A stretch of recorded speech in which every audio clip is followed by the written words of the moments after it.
Alors, bienvenue au webinaire d'aujourd'hui. Mon nom est Boran Zaza et je suis directrice des communications et du développement à Orcas Canada. Et c'est une organisation virtuelle et on travaille là où on vit. Mon bureau est situé à Rimouski, au Québec, une très belle ville située dans la région du Bas-Saint-Laurent, juste à côté, à la frontière de la péninsule de Gaspé.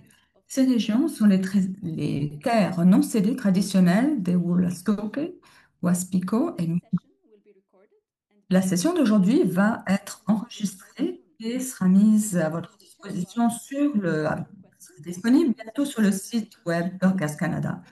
On va utiliser la boîte de clavardage pour saisir les questions et les commentaires sur la présentation aujourd'hui et Tenaya y répondra après la présentation. Certains d'entre vous connaissent déjà le parcours d'Orcas Canada. Alors, je ne me répéterai pas, il suffit de dire que nous nous engageons à vous fournir des outils et des ressources pratiques exploitables que vous pouvez utiliser avec votre orchestre. Mais assez de ma part. J'aimerais maintenant vous présenter Tenaya King de Julie's Bicycle. Elle s'est jointe à Julie's Bicycle en 2024 en tant que spécialiste du changement climatique et du développement durable. Elle soutient le programme Creative Green. Elle apporte 6 ans d'expérience dans le secteur de l'environnement et du développement durable. Elle est passionnée par l'utilisation de la connexion de la communauté pour un environnement, pour favoriser la résilience et la justice climatique. Elle est titulaire d'un baccalauréat en environnement et développement durable et d'un baccalauréat en politique, philosophie et économie de l'Université nationale australienne. Elle travaille actuellement sur l'édition canadienne du Guide et de la Charte des orchestres verts. Je vais maintenant passer le micro à Tenaya. Merci beaucoup et bonjour, bon après-midi à vous tous qui êtes là. Ça fait bien plaisir d'être avec vous et je viens de commencer à apprendre le français. Alors, ça fait juste quelques mois par contre. Je dirais quelques mots en français. Vous, c'est maintenant en Canada et ce sera en Londres. Bienvenue. And I'm really hoping Isabel didn't have to translate that for you because Alors, je suis heureuse aussi qu'on ait un interprète avec nous, Isabelle, qui puisse vous traduire ma présentation. Alors, bienvenue à ce troisième webinaire d'une série donc, de webinaires sur l'action climatique que l'on organise en collaboration avec l'Orchestre Canada dans le cadre d'un projet plus vaste qui vise à créer un guide et une charte des orchestres verts pour le Canada. Alors, nous avons lancé un questionnaire, un sondage sur la thématique de ce webinaire, webinaire, pardon, et c'est la raison pour laquelle nous sommes en train d'organiser ces présentations, ces webinaires. Alors, le but de cette session d'aujourd'hui, c'est de pouvoir vous outiller et donc de vous permettre d'agir de façon avec confiance sur certaines idées, partager des idées de communication utiles qui pourraient donc vous aider. Alors, on va voir d'abord une présentation, ensuite une période de questions-réponses, et après, si on a encore du temps, à la fin, on va faire un petit exercice ensemble. Également, à la fin, je vais vous demander de me partager une chose que vous voulez ramener avec vous, vous voulez vous rappeler, et une chose que vous voudrez partager avec quelqu'un d'autre, et une question que vous voulez garder à l'esprit. Alors, gardez à l'esprit pendant la présentation ces trois aspects-là, ces trois questions. Alors, Julie's Bicycle est une organisation à but non lucratif qui alimente l'action climatique au sein de la communauté créative et culturelle internationale. Alors, on soutient la culture et les arts pour devenir carboneutre, pour protéger la nature, pour inspirer l'action publique sur le climat et l'écologie et pour promouvoir la justice et l'équité environnementale. Et donc, on croit profondément que pour que ces choses puissent se faire, il faut que l'on puisse parler de ce que l'on fait avec confiance, être à l'aise d'en parler. Et donc, il s'agit de développer cet art de parler avec confiance. Et donc, c'est la raison pour laquelle on voudrait vous accompagner. Alors, comme je vous disais, j'ai appris un peu, je commence à apprendre du français et je travaille dans le domaine pour la promotion des changements climatiques et du développement durable. Et Richard et Kiara sont également dans notre équipe et donc font partie de cette équipe d'enfants qui travaillent sur ce guide des chartes des orchestres verts pour le Canada, en collaboration avec Orchestre Canada. Alors, vous avez peut-être vu déjà ces données qui explique, dans le fond, qui projette que 7% des gens, des répondants, sont fortement en désaccord sur le fait que les orchestres peuvent avoir ou peuvent contribuer positivement aux enjeux environnementaux et en encourageant des changements dans ce comportement avec leur public, mais on a 52% qui sont tout à fait en accord, et 14% fortement d'accord. Alors, très important de pouvoir raconter, dans le fond, témoigner de ce que l'on fait de façon authentique. Et donc, expliquer quelles sont les raisons qui vous ont amené à faire ces pas. Alors, souvent, on manque un petit peu de confiance parce que peut-être on n'a pas une formation en marketing ou en art ou en sciences, sciences climatiques, ou bien parce qu'on a peur de faire face à des réactions négatives, euh, parce qu'on n'aime pas le risque aussi, parce qu'on a peur d'être ennuyeux avec des graphiques et des chiffres. Et donc, il faut s'assurer d'être engageant, motivant et expliquer pourquoi c'est une priorité. Et donc, il faut essayer de voir comment intégrer tous ces éléments-là, tous ces arguments lorsqu'on veut vendre des billets aussi, lorsque l'on organise un spectacle, un concert. Et on veut, rappelons-nous qu'on veut comprendre quelles sont les histoires environnementales qui sont les plus intéressantes. Et c'est important aussi de ne pas commencer à en parler, pas se dire on va commencer à en parler uniquement quand on aura fait tout le travail. Donc, faut pas oublier que c'est un cheminement, un parcours qu'on fait tous ensemble. Alors, on ne peut pas attendre jusqu'à la fin du voyage pour pouvoir commencer à en parler, parce qu'il ne va pas finir ce voyage, ce parcours. Alors, c'est important, au fur et à mesure qu'on avance, d'en parler, de parler des progrès. Focus on ways to change that story. Et on veut donc se concentrer sur différentes façons de témoigner dans le fond de ce que l'on fait. Alors rappelez-vous que vous n'êtes pas seul. Il y a une majorité silencieuse, mais pas nécessairement silencieuse, mais une majorité qui est en faveur de l'action climatique. Au moins 3 Canadiens sur 4, 75%, s'inquiètent des changements climatiques et de leurs répercussions. Il y en a un qui s'inquiète. En fait, on sous-estime le soutien à l'action climatique, entre autres. La moitié des Canadiens disent qu'ils seraient prêts à consacrer 1% de leurs revenus à la lutte contre les changements climatiques, mais ils croient que seulement un tiers des Canadiens feraient pareil. Et la nouvelle génération, les jeunes sont très motivés, on le sait, et donc on tend un petit peu à sous-estimer cette force.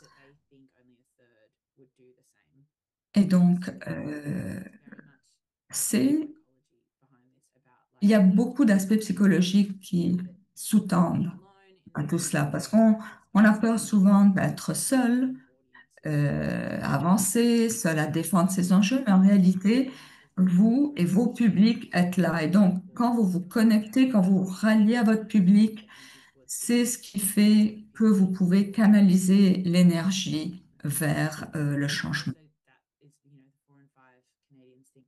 Et puis également, ce qui ressort des questionnaires, des enquêtes, c'est que 4 Canadiens sur 5 pensent que le gouvernement national devrait en faire davantage.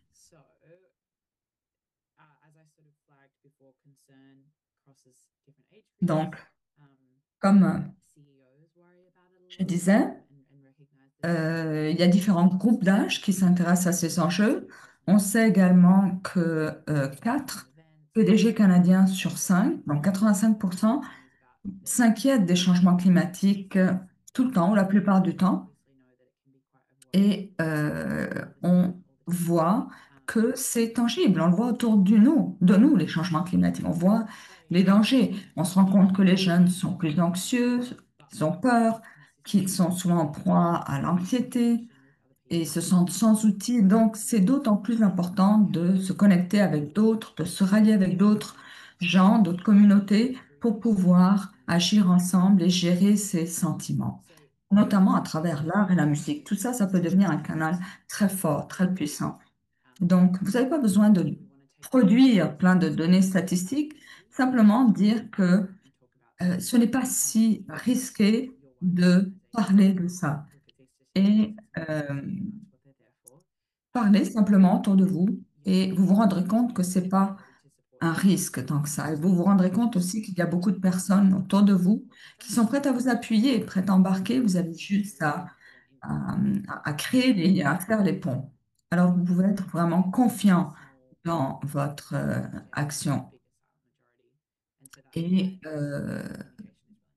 c'est d'autant plus important donc d'avoir une communication solide, parce que vous avez une majorité qui est de votre côté. Alors, communication,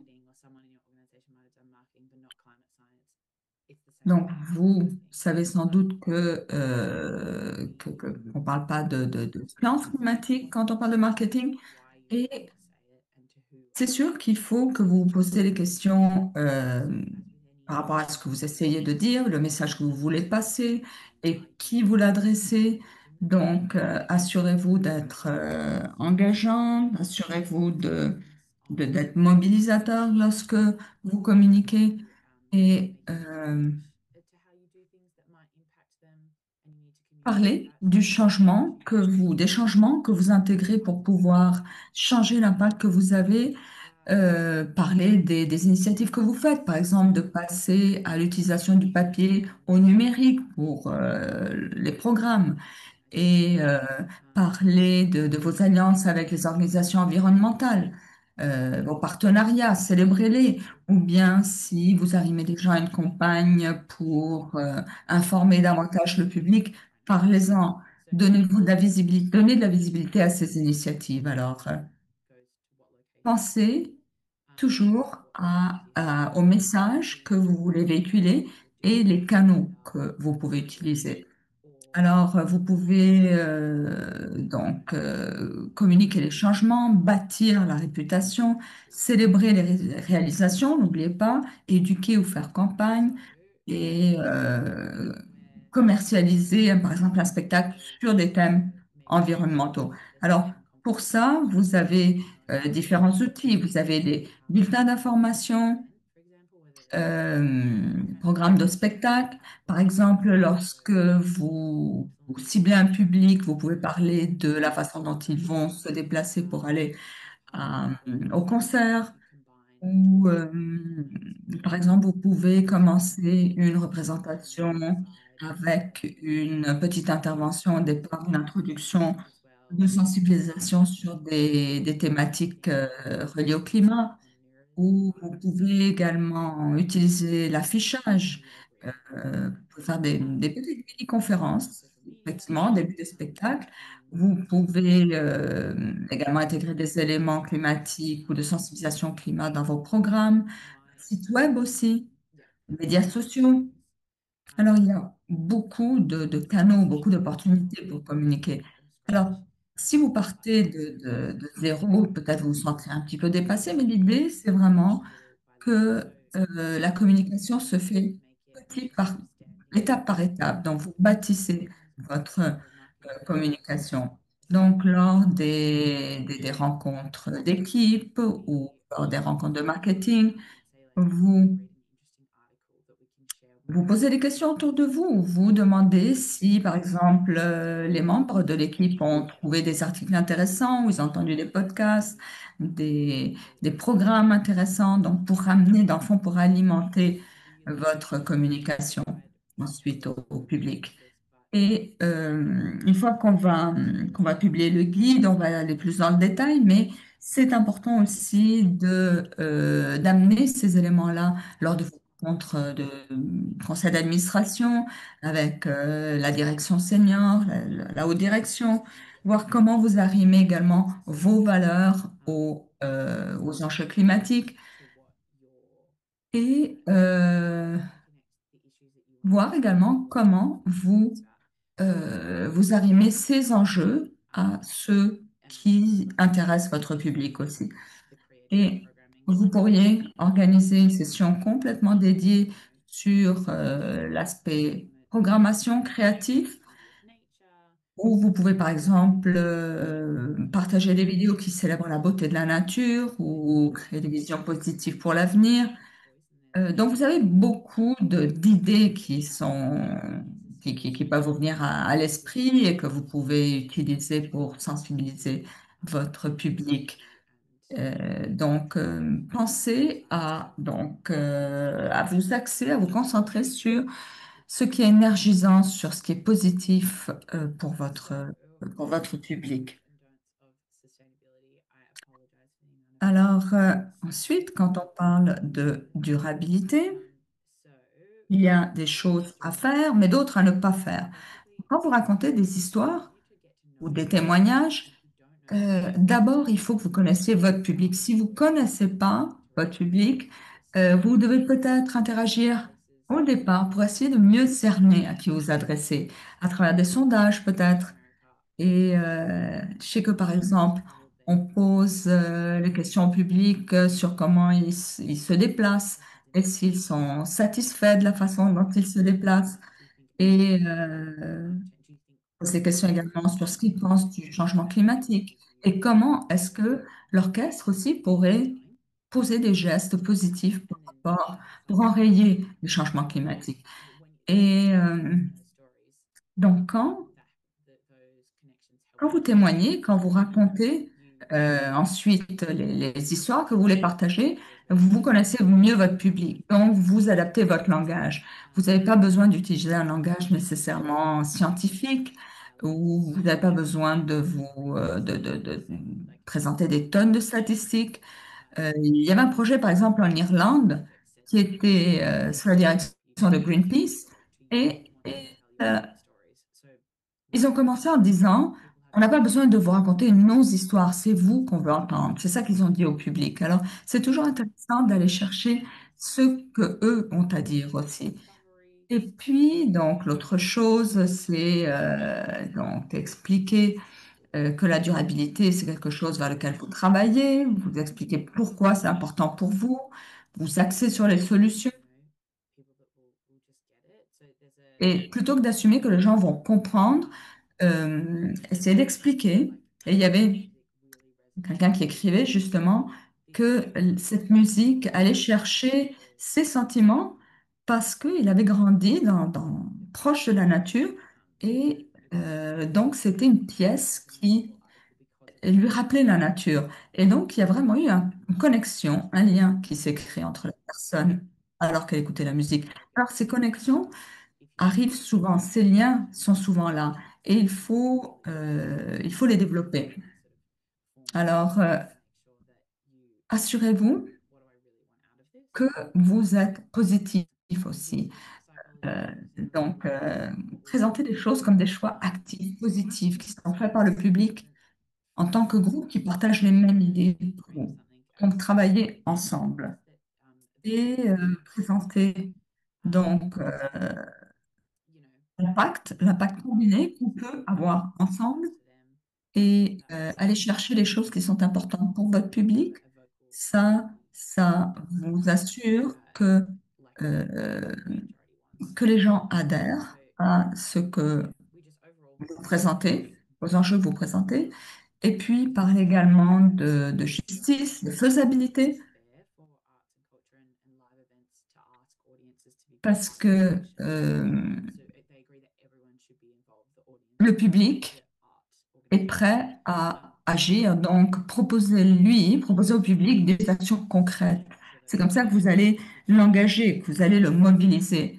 Donc, parfois, c'est simplement le fait de dire, de partager des exemples de succès qui vont en inspirer d'autres.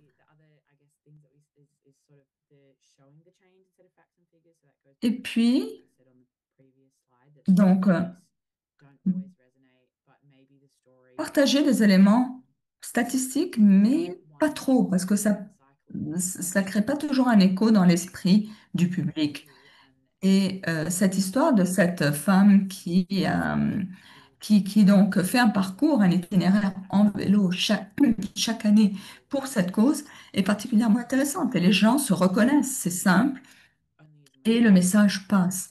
Et si vous avez besoin d'utiliser, de présenter des faits, rendez-les pertinents et contextualisez-les pour que ce soit donc accessible. Et puis, euh, et puis, éloignez-vous de ce qui peut ressembler à de l'éco-blanchiment et donc restez axé sur tout ce qui est authentique, concret.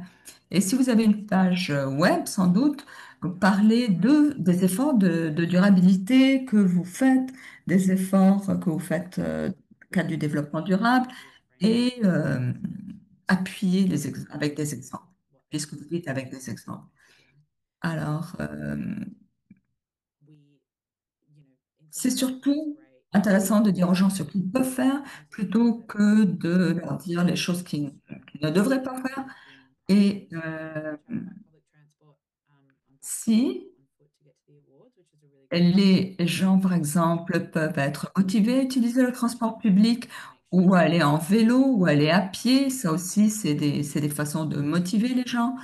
Et expliquer aussi qu'on n'est pas en train de pénaliser les personnes qui ne peuvent pas travailler, qui ne peuvent pas voyager avec le transport public. Donc,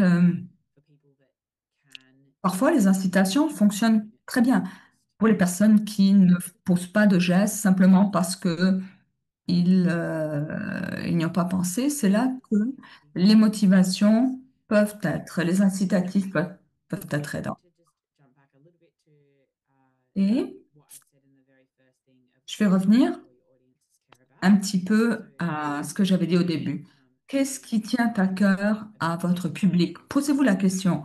On a plusieurs types de publics et donc on peut analyser le public à travers son attitude par rapport aux arts et aux organisations culturelles. Et je pense que c'est important de comprendre le public d'abord. Et ce qui est ressorti, par exemple, dans une recherche sur le public des arts, de la culture au Royaume-Uni, c'est 70% des répondants pensent que les organisations culturelles ont la responsabilité d'influencer la société au sujet de l'urgence climatique. 68% attendent des organisations qui fournissent des informations pour aider le public à agir de façon plus durable. Et 70% des personnes agiraient de façon plus durable pour soutenir une organisation si on leur facilitait la tâche. Alors, voir comment est-ce que vous pouvez travailler sur vos relations avec le public pour pouvoir déconstruire cette idée que c'est une montagne et pour motiver les gens à essayer. Alors, une autre façon de penser, d'aborder la communication, c'est à travers le modèle de changement de comportement. Il y a différentes façons de se pencher là-dessus, mais ça, c'est une approche que je trouve particulièrement intéressante. Alors, on parle de s'engager pour l'action et l'acronyme est différent en anglais. En français, ce serait FASO, c'est-à-dire F pour facile, c'est-à-dire utiliser les options par défaut et éviter les efforts supplémentaires. Donc, si vous servez par exemple des choses à manger, assurez-vous d'avoir des options végétariennes ou véganes. Euh, Ensuite, le A de façon, c'est pour attirer, donc attirer l'attention à la couleur, utiliser des récompenses ou des incitatifs. Et donc, ce que j'ai fait dans cette présentation, c'est de vous montrer que la plupart des gens s'intéressent au changement, s'intéressent aux actions qu'on veut porter pour l'environnement. Donc, tout le monde s'intéresse à cela. Donc, tout le monde est prêt aussi à poser des gestes. Et la plupart des membres de votre public vont être comme ça. Ensuite, donc, le S, donc montrer que la plupart des gens font vous voulez qu'ils fassent aussi. Et euh, souvent, quand les gens prennent l'auto pour aller à la salle de concert, euh, invitez-les à se remettre en question et à remettre en question la façon dont ils se déplacent. Et ça, on peut le faire directement en amont, c'est-à-dire lorsqu'ils achètent le billet. Et donc, ça, c'est le haut de façon, donc opportun, inciter les gens mais au bon moment. Voilà. Alors, un exemple justement de faso, donc c'est le Dutch Chili Fest.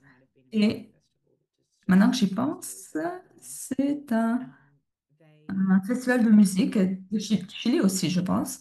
Donc, ils ont essentiellement, c'est intéressant cet exemple parce qu'ils ont mis en pratique ces principes, cette approche.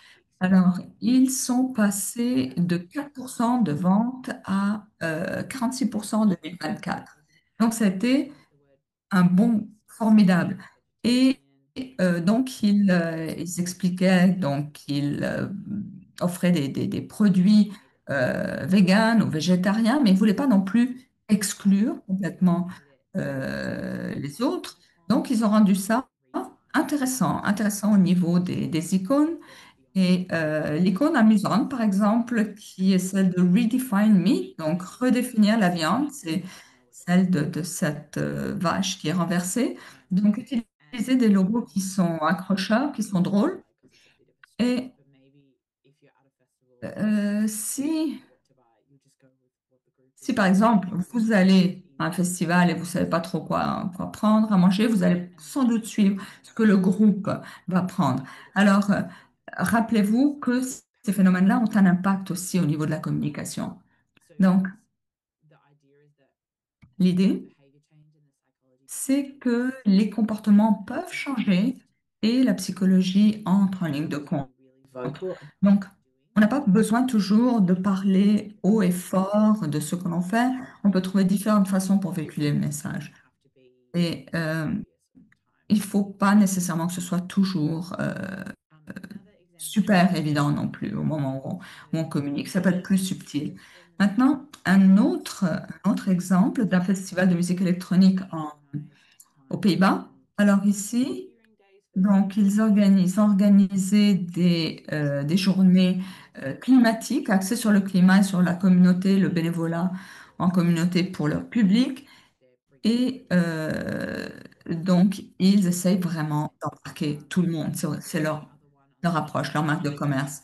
Alors, on en a un d'un côté qui met l'accent sur le collectif, donc en disant la publicité ou la communication utilise un ton de la voix, l'humour, l'engagement pour l'action et la démonstration de ce qu'on fait. Et de l'autre côté, on a cette image qui est axée sur le collectif, donc transport collectif. Et au milieu, on a un autre exemple d'une autre une initiative durable qui explique qu'ils produisent du fertilisant ou des engrais à partir de l'urine, en fait. Et donc, souvent, c'est une bonne façon d'utiliser l'humour pour embarquer les gens. Un autre exemple, c'est celui du bassin d'Arsan. Alors, je voulais vous le partager parce que dans ce cas-là, ils ont créé une histoire très spécifique, une marque spécifique qui reflète en fait les valeurs du bassin versant et de Watershed. Et donc, c'est pas juste une question de communication, mais ça véhicule vraiment le message concernant leur ambition à plus long terme. Alors, parlant de crise climatique, ça parle de ce que le monde voudrait comme lieu pour présenter les spectacles. Donc, on parle d'histoires motivantes, de vision d'espoir, d'engagement collectif et d'activité.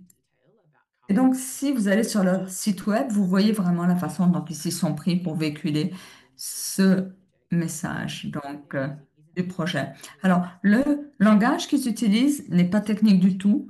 Il est axé sur la communauté et Encore une fois, ça vous donne une idée de le pouvoir de la communication, du message que vous utilisez, la façon dont vous le présentez. Et ça demande beaucoup de créativité. Je suis sûre que la plupart des organisations ont des équipes extrêmement créatives. Donc, c'est intéressant de se tourner vers les autres, vers ce qu'on fait d'autre, pour puiser des idées et échanger. Un autre bel exemple, c'est celui du festival Shambhala.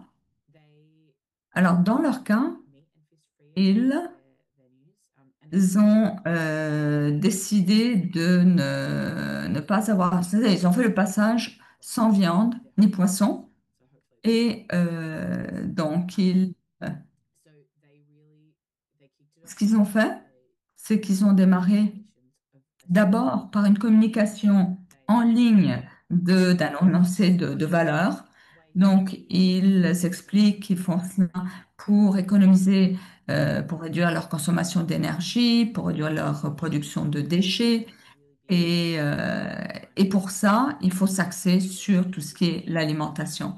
Et donc, ils expliquent donc à travers des questions-réponses leur initiative et ils donc offrent et proposent des données pour les gens qui sont intéressés aux données. Ensuite, ce qu'ils veulent, c'est aussi améliorer l'expérience du public. Donc, ils s'assurent d'abord que la qualité des aliments est égale ou supérieure. Et par exemple, si vous passez, donc si vous avez choisi de faire le passage sans viande ni poisson, c'est important de voir qu'est-ce que vous pouvez offrir en alternative et que ce soit de très bonne qualité. Et puis, ils ont établi le cadre comme exploration, c'est-à-dire c'est comme un peu une exploration qu'ils offrent au public, une partie du voyage qu'ils entreprennent, ils l'offrent à leur public. Donc, c'est vraiment un parcours. Donc, le public embarque et goûte, en fait, goûte ces aliments qui sont sans viande ni poisson. Et en fait, c'est devenu au Royaume-Uni un très, très gros festival.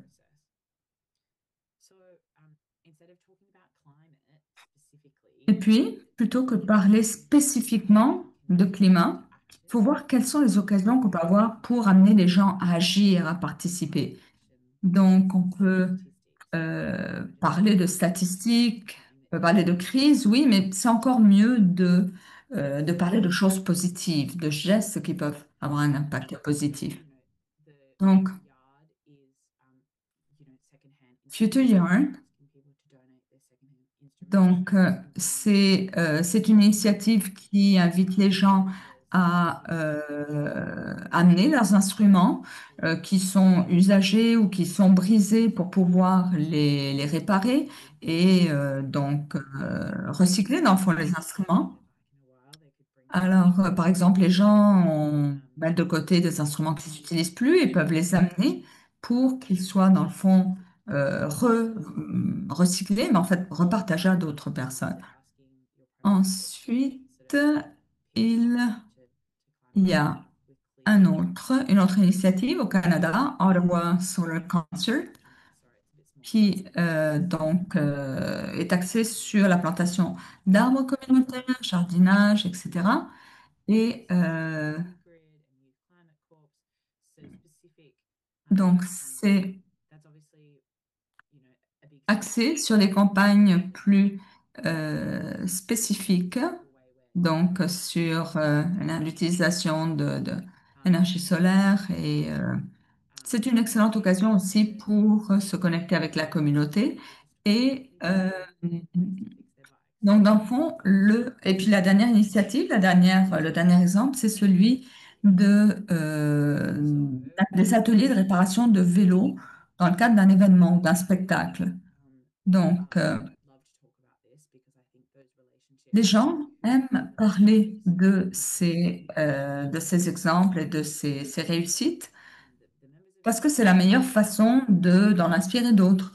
Alors, vous connaissez bien les membres de votre orchestre, les membres de votre équipe, et tous, chacun d'entre eux peut être un ambassadeur. Alors, cet exemple-là, c'est celui de Matthew Bourne, qui a été désigné comme champion pour la compagnie et donc qui invite à un plan d'action environnemental et qui, dans le fond, je pense que c'était un danseur, l'un était danseur et l'autre c'était celui qui était responsable des costumes ou des coiffures, des perruques. Et donc, ça devient des porte-paroles, dans le fond, de votre message d'éco-durabilité. Et donc, les gens aiment bien aussi, le public aime bien aussi savoir un petit peu ce qui se passe en arrière-scène. Et donc, c'est un petit peu le même principe, celui de montrer ce que l'on fait en parallèle. Et c'est clair que il faut, euh, il faut que chacun fasse sa part. Donc, ce que vous souhaitez, c'est que la durabilité fasse vraiment partie en fait, d'un programme ou d'un effort global. Qu'il y ait différentes personnes, membres de l'équipe, qui soient des porte-paroles et que surtout que tout le monde embarque. Parce que c'est la seule façon pour que tout le monde soit vraiment passionné du développement durable. Donc, c'est très important de partager les histoires individuelles, les histoires particulières, mais ces champions verts, dans le fond, ce sont les messagers. Mais donc derrière ça, il y a toute une équipe qui embarque et qui appuie ces initiatives. Donc c'était beaucoup de contenu que je vous ai partagé. Alors si vous dites que c'est beaucoup, beaucoup de contenu, pour ceux qui étaient là au premier webinaire, sachez que les ressources vont être partagées et adaptées au contexte canadien. Et j'ai travaillé sur la version canadienne du guide. Et donc ça, c'est ce qui a été développé en 2011 pour l'association des orchestres britannique. Et donc, c'est ce qui a inspiré notre travail du guide des chambres des orchestres verts pour le Canada, mais qui, bien sûr, va être adapté à cette réalité. Alors, ça va parler de sensibilisation, d'orientation de l'action environnementale, de mobiliser l'action collective et renforcer la résilience dans notre secteur. Alors,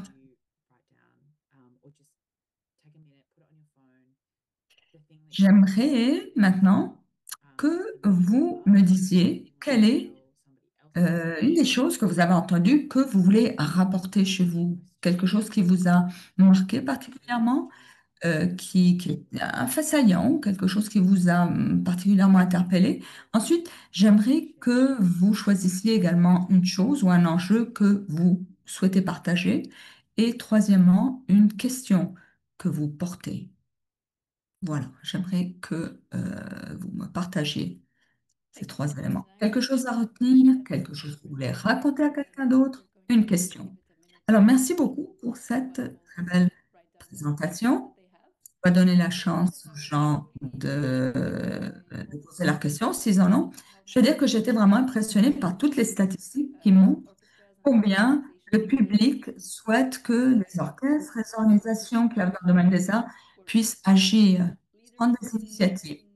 Et il y a cette perception générale on est peut-être les leaders dans le secteur et qu'on pousse un petit peu le public à le faire également. Mais c'est incroyable de voir comment les gens embarquent, comment ils adhèrent. Et c'est remarquable de voir toute l'information que l'on peut retirer aussi. Euh, et souvent, on vient nous voir, on nous pose la question, est-ce que vous pouvez faire ceci ou cela? Est-ce qu'on peut monter sur le train, sauter sur le train en route? Et finalement, les gens sont prêts à embarquer, beaucoup plus qu'on le penserait. Et c'est un sondage, celui-ci, qui a été réalisé en, au Royaume-Uni, mais je peux vous dire qu'il y a eu toute une série d'autres sondages ou questionnaires qui ont été réalisés aux États-Unis et les réactions étaient tout aussi comparables. Alors, question, est-ce que vous savez s'il y a des recherches qui ont été réalisées sur comment le fait que des orchestres soient sensibles sur le plan environnemental à travers la programmation puisse avoir un impact sur le public, c'est-à-dire le public qui ensuite à son tour pose des gestes. Alors, c'est difficile à quantifier, pardon, donc la réponse que je pourrais vous donner est peut-être un peu vague ou anecdotique, mais si on pense à des expressions artistiques, par exemple, qui ont exploré ce thème ou des événements. J'étais par exemple à des événements où on combinait donc la présentation de la pièce artistique en tant que telle avec la thématique environnementale. Je me souviens, Billie Eilish, il y a quelques années, avait lancé toute une série d'affiches qui invitaient à l'action, à poser des gestes, à l'action climatique. Et donc ça, c'est vraiment quelque chose qui ressortait du concert et je m'en souviens encore. Donc c'était vraiment très fort comme message. Alors, je suis sûre qu'il y a des recherches qui ont été faites à ce niveau-là. Et ce serait certainement intéressant d'explorer cela un peu davantage, surtout dans différents contextes. Parce que souvent, la la prise de conscience, parfois, est progressive. C'est-à-dire, les gens souvent pensent à l'arrimage entre les deux lorsqu'ils sont dans un milieu naturel, la musique, dans la forêt, dans la nature, mais il faut pas oublier que même dans les concerts, d'autres types de concerts, on peut arrimer les deux thèmes. Alors, euh, je voulais également ajouter, par rapport aux exemples que vous avez présentés, c'est intéressant de voir justement des exemples où les gestes, les actions environnementales n'était pas publicisé en tant que tel, mais c'était beaucoup plus subtil. C'était vraiment intégré dans l'approche de l'organisation. Et ça, souvent, c'est très, très puissant. C'est une approche vraiment très forte. Est-ce que vous avez quelques conseils ou réflexions par rapport à ça? Oui, ça rejoint encore une fois ce message comme quoi la communication environnementale peut être subtile. Parfois, on veut rendre ça accessible. Il y a beaucoup de choses qui se passent dans le monde, donc il faut qu'on rende le message le plus facile à comprendre. Et par exemple, récemment, j'étais à un festival de musique et beaucoup des gens qui étaient là, euh, cherchaient de l'ombre et parce qu'il faisait vraiment chaud. Et puis quand ils ont écouté la conférence d'un fond d'ouverture qui sensibilisait par rapport aux enjeux climatiques, ils ont trouvé ça vraiment intéressant parce que l'arrimage se faisait naturellement entre la réalité et la conférence. Et il y a beaucoup de choses qui se recoupent aussi. Par exemple, les économies d'énergie, au niveau de l'utilisation des lumières, par exemple. Euh, Puis l'accessibilité aussi. Il y a différentes choses qu'on peut faire sans nécessairement s'axer sur les actions environnementales, mais qui sont simplement des gestes, c'est des gestes très simples qui peuvent avoir des retombées concrètes à plusieurs niveaux. Donc, je vois qu'il n'y a pas d'autres questions, mais je ne sais pas si vous voudriez partager une réflexion avant la conclusion d'aujourd'hui. Je pense. En fait, pensez-vous qu'on pourrait faire un petit exercice? OK. Alors, si vous voyez le partage d'écran, alors je ne vois pas vos visages, mais parfois c'est difficile de participer à un webinaire et vous dire, bon, ben, tout ça, ça sonne très bien, mais ensuite, il faut voir comment est-ce qu'on peut le mettre en pratique. Alors, c'est la raison pour laquelle j'avais ce petit exercice. Alors, on suggérait peut-être, Margaret suggérait que Orchestre Canada pouvait demander à ses membres de contribuer à une ressource, en fait, de collaborer à mettre sur pied une liste ou un répertoire avec différents thèmes qui ont trait à la nature, à l'environnement. Et euh, donc ça, c'est pas nécessairement spécifique au Canada, mais quand on parle de climat, de nature, d'écologie, d'amour pour la planète, donc on peut parcourir cette liste et suggérer des pièces, de la musique qui s'arrime à cela.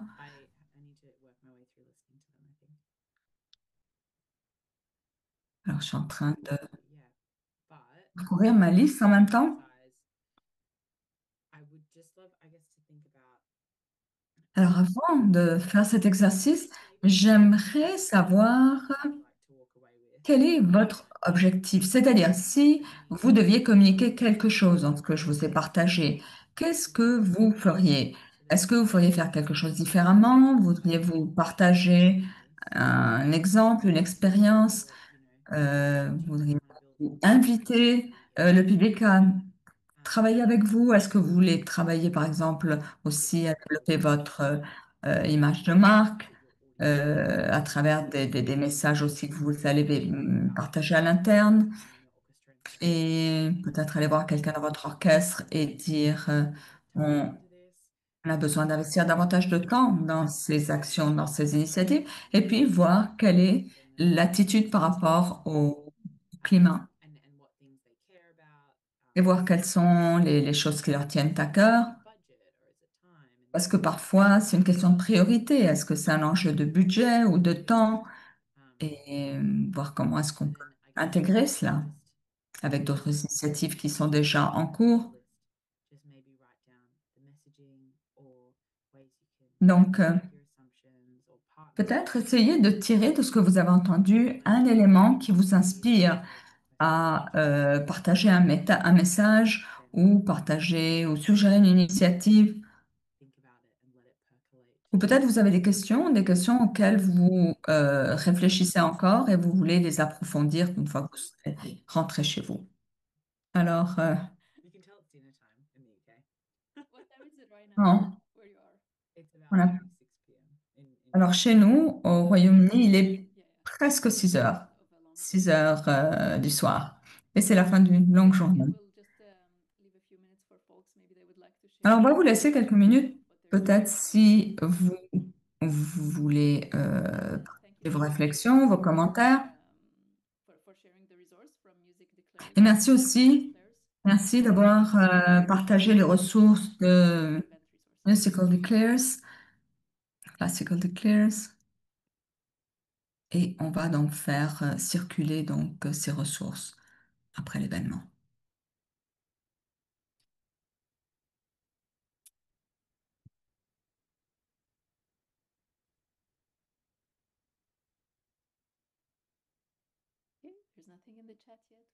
Alors, je vois qu'il n'y a pas de questions dans le chat. Peut-être les gens réfléchissent aux questions, ou peut-être qu'ils réfléchissent à leur lunch ou leur souper. Alors, tout à fait normal. Quand j'ai visité la côte ouest, en fait, tout ce que je connais du Canada, c'est la côte ouest, et j'aimerais bien venir visiter la côte est à un moment donné.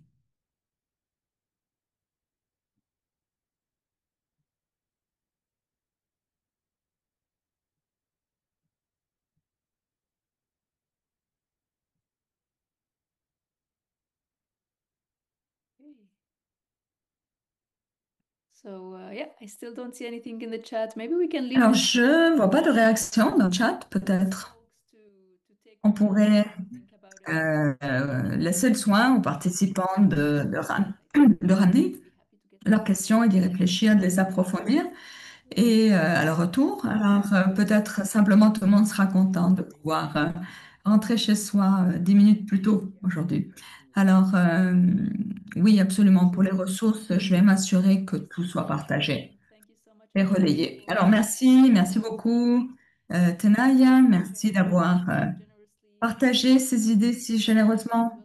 Alors, on exprime notre gratitude au Conseil des arts du Canada et au ministère du patrimoine canadien pour leur soutien à ce projet et un mot d'appréciation également pour notre formidable interprète simultanée, Isabelle. Merci. Et au cours des prochaines semaines, on va terminer l'étape de collection d'informations du projet et on va se mettre à l'écriture avec le lancement du guide et de la charte des orchestres verts cet été. Alors, surveillez notre infolettre, notre site web, nos médias sociaux pour les mises à jour. Et j'ai bien hâte de vous revoir. D'ici là, passez un merveilleux été et bonne journée à tous, toutes.